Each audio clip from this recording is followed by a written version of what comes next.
একটু বলুন। আমার নাম স্বপ্না হালদার। আচ্ছা, আপনি কোথায় থাকেন? বাড়ি দোস্তপুর। আচ্ছা, তো এই আপনি যে থেরাপিটা নিচ্ছেন আমাদের থেরাহার্স, এটা আপনি কেন নিচ্ছেন? মানে কী সমস্যা ছিল আপনার শরীরে? সমস্যা আমার হাঁটুতে ছিল, মানে হাঁটু মানে ফুলে গিয়েছিল, পুরো ফুলে গিয়ে মানে বসতে চলতে খুবই অসুবিধা হতো। ডাক্তার দেখিয়েছিলাম, বলে যে নেই, অপারেশন করতে হবে। এক দাদার কথা শুনে আমি এখানে এসেছি। আসতে মোটামুটি আমি এখন খুবই ভালোই, মানে 12 আনা আমি কমে গেছি, 4 আনা আছে। আচ্ছা, মানে তো আপনার আগে কী কী সমস্যা হতো? আচ্ছা, দুটো হাত জ্বালা করতো, মানে বিছানায় শুতে পারতাম না। তারপরে মানে শুলে যে পাশ ফিরবো, আমাকে ঠেলে পাশ ফিরিয়ে দেওয়া হতো। মানে আপনি নিজে নিজে পাশও না, ফিরতে আমি পারতেন না? পাশ ফিরতে পারতাম না। উঠে বসবো যে রাত্রে, আমি উঠতেও পারতাম না, আমাকে ধরে এরকম তুলে বসিয়ে দিত। বাথরুম যেতে গেলেও আপনাকে যেতে গেলে ধরে ধরে দেয়াল ধরে ধরে করে করে আমাকে যেতে হতো।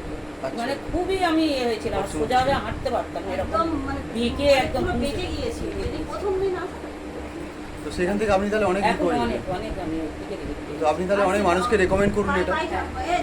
পায়খানা ওরকম হতো না, পায়খানা 12 দিন 15 দিন ছাড়া, তবে তাও মানে কি খুব সুকলে নয়, খুব কষ্টের ব্যাপার ছিল। আচ্ছা, এখন আপনার কি এখন হয়েছে? মানে প্রত্যেক দিন একবার কেন 2বার 3বার যেতে হয়, এটা আবার অস্বস্তিকর ব্যাপার হয়ে যাচ্ছে। তখন একবারও যেতাম না, আর এখন মানে কারণ দুবার হওয়াই ভালো, 2বার পায়খানা। 3বার আমাকে এখন যেতে আপনার শরীরে যত পয়জনগুলো আছে না, সেগুলো আস্তে আস্তে বেরোবে তো। দিদি আগে মোটা ছিল অনেক, এখন অনেক রোগ আছে। অনেকটাই হালকা শরীর হালকা। আর হাঁটু তো এই আর রকম, হ্যাঁ আর পায়ে ভেরিকাল পেইন্স ছিল। আচ্ছা, তো ভেরিগেশনটাও কমেছে? শিরাগুলো একদম মানে নরমাল হয়ে গেছে। পুরো সব মানে এরকম মোটা হয়ে ফুলে মানে মনে হয় শিরাগুলো উঁচু হয়ে উঠেছে, সেই কেঁচো সেই মাটিতে হ্যাঁ, যেরকম হ্যাঁ, হ্যাঁ, যায় না, সেই রকম। ঠিক ওই রকম হয়ে কালো হয়ে এখন কমে গেছে? একদম নেই। ওইগুলো আর নেই। মুখের তারপরে দাগটা বলো। মুখে এই দিকটা পুরো একদম মানে শ্যাওলা যেরকম এ হয়, ওই আচ্ছা, রকম আচ্ছা। পুরো ওই রকম হয়ে গিয়েছিল। সেই দিক থেকে হয়েছে। তারপরে আমার গায়ে কোনোদিন আমার জীবনে অ্যালার্জি হয় না, সেই অ্যালার্জি সারা শরীর হয়ে গেছিল। সেটাও সেরে গেছে। অনেক মলম, অনেক কিছু। তো আমি ভাবুন, এইগুলোকে আমরা ডাক্তার কখনো ঠিক করতে পারতো? না না হ্যাঁ, ডাক্তার আমার মনে হয় অনেক কারণ করেছি, অনেক ডাক্তার কেউ দেখেছি। কিছু করতে পারেনি, তাই না? অনেক পরীক্ষা করেছে, হয় না। আপনি যত মেডিসিন খাবেন তত আরও আপনার সাইড এফেক্ট হবে। হ্যাঁ। এরকম সাইডে না অবশ্যই। আমাকে বললো যে এক্ষুনি আমার মেয়ে ডাক্তার দেখালো, নিয়ে গিয়েছিল সেই দমদমে।